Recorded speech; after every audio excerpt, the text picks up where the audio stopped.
என் அன்பு குழந்தையே, உனக்கான நல்ல விஷயங்கள் அனைத்தையும் செய்து கொடுப்பதற்காகவே உன் அம்மா இன்று உன்னை தேடி வந்திருக்கின்றேன்.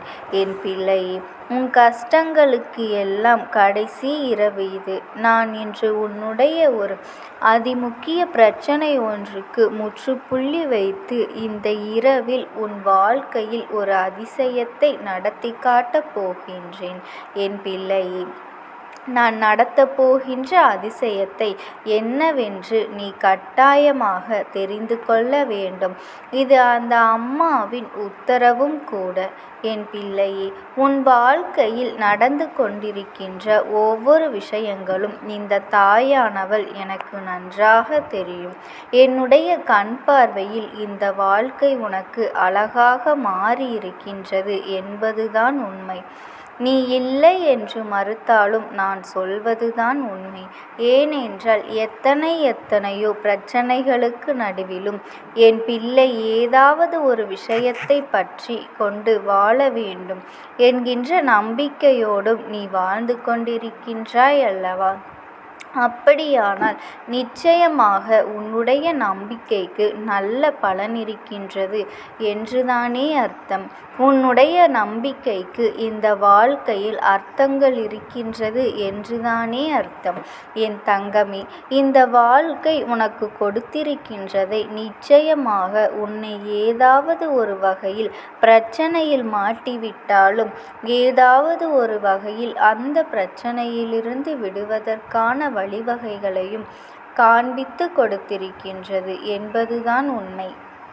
ஒரு கதவை மூடினால் இன்னொரு கதவு திறக்கும் என்று சொல்வது போலத்தான் அம்மா நானும் உன் வாழ்க்கையில் ஒவ்வொரு நாளும் ஒவ்வொரு பிரச்சனை வந்தாலும் இன்னொரு பிரச்சனையை நான் முடித்து கொடுக்கின்றேன்.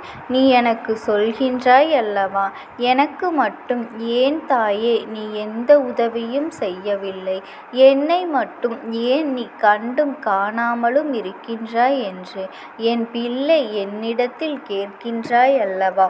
அதைத்தான் அம்மா சொல்கின்றேன். ஒரு பிரச்சனை முடிந்தால் இன்னொரு பிரச்சனை என்று நினைக்கின்றாய் அல்லவா?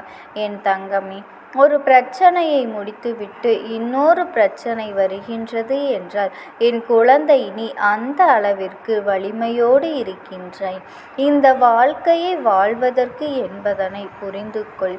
இந்த வாழ்க்கையை வென்று காட்டுவதற்குரிய அத்தனை திறமைகளும் உனக்கு இருப்பதனாலும் உனக்கு உறுதுணையாக நான் இருப்பதனாலும் பிரச்சனைகள் உன்னை தேடியே வருகின்றது.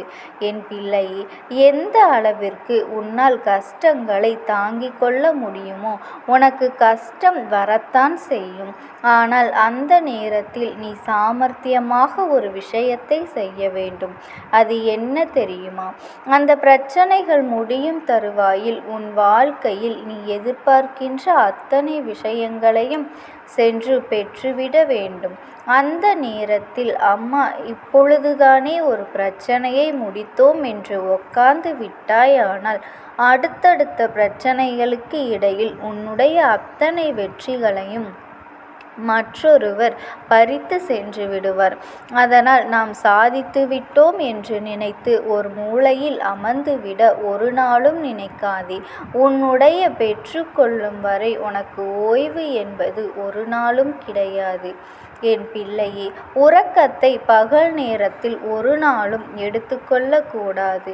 உடல்நிலை சரியில்லை என்றால் அது வேறு, மற்றபடி நீ நன்றாக இருக்கும். மதிய உணவு அருந்திவிட்டு 1 மணி நேரம் படுத்து உறங்கிவிடலாம் என்று நினைப்பது உன்னுடைய சோம்பேறித்தனம். என் பிள்ளையே, பகலில் நன்றாக உறங்கிவிட்டு இரவில் உறக்கம் வரவில்லை என்று புலம்புகின்றவர்கள் எத்தனை பேர் இருக்கின்றார்கள் தெரியுமா?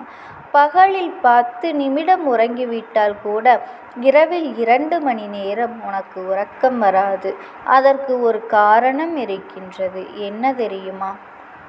என் பிள்ளையே, நன்றாக ஒரு விஷயத்தை நீ முன்னேற்றத்தோடு உழைத்து கொண்டிருக்கும் பொழுது சற்றென்று அதற்கு இடைவெளி விட்டு நீ உறங்கிவிட்டால் அந்த செயலும் உன்னோடு சேர்ந்து படுத்து உறங்கிவிடும். அதன் பிறகு இரவு வரும்பொழுது ஐயோ அதை முடிக்கவில்லையே என்று எண்ணியே உன் உறக்கம் உன்னை வந்து சேராது. அதாவது கிடைக்கின்ற வெற்றியை கிடைக்கின்ற பெறாமல் விட்டால் யாருக்குத்தான் உறக்கம் வரும்? கிடைக்கின்ற செயலை நாம் சரியாக செய்யாமல் விட்டுவிட்டோம் என்றால் யாரால் நிம்மதியாக இருக்க முடியும்?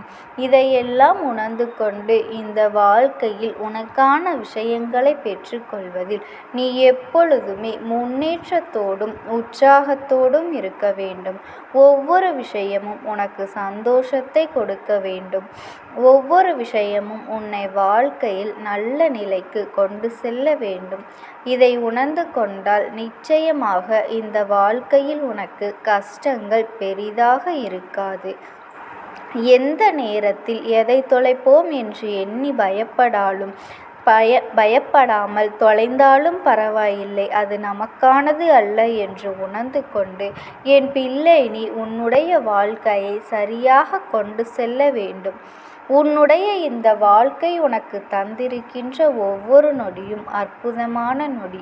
அதை நீ முழு மனதார ஏற்றுக்கொண்டு முழுவதுமாக அனுபவிக்க வேண்டும். என் பிள்ளையே, எவ்வளவோ பிரச்சனைகளை சந்தித்து விட்டாய். இனி வரக்கூடிய எல்லாம் அத்தனை பெரிய பிரச்சனைகள் இல்லை. இனி வரக்கூடிய விஷயங்கள் எல்லாம் அத்தனை பெரிய சோதனைகளை தரக்கூடியது கிடையாது. உன்னை இந்த வாழ்க்கையில் நல்ல நிலைக்கு உயர வைப்பதுதான் இனி வரக்கூடிய உன்னுடைய வாழ்க்கை என்பதனை முதலில் நீ புரிந்து கொள்ள வேண்டும். எத்தனையோ பிரச்சனைகளுக்கு நீ இந்த வாழ்க்கையில் இடம் கொடுத்து விட்டாயானால் இனி வரக்கூடிய பிரச்சனைகள் எல்லாம் உன்னை நல்லபடியாக வாழ வைப்பதற்காக இருக்க வேண்டும். உன் கஷ்டங்களை எல்லாம் இந்த வாழ்க்கையிலிருந்து கடந்து நீ நல்ல நிலைக்கு செல்வதாக இருக்க வேண்டும். எல்லா நேரத்திலும் இந்த வாழ்க்கை உனக்கானதாக இருக்க வேண்டும்.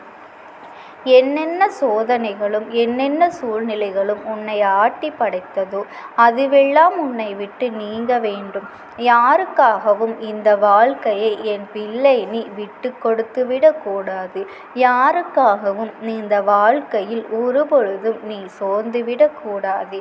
எங்கே தோய்ந்து போகின்றாயோ அங்கே அடுத்தவன் வெற்றி பெறுகின்றான் என்பதனை புரிந்து கொண்டு எப்பொழுதும் சுறுசுறுப்பாக இருந்து உன்னுடைய வெற்றியை நீ பெற்றுக்கொள்.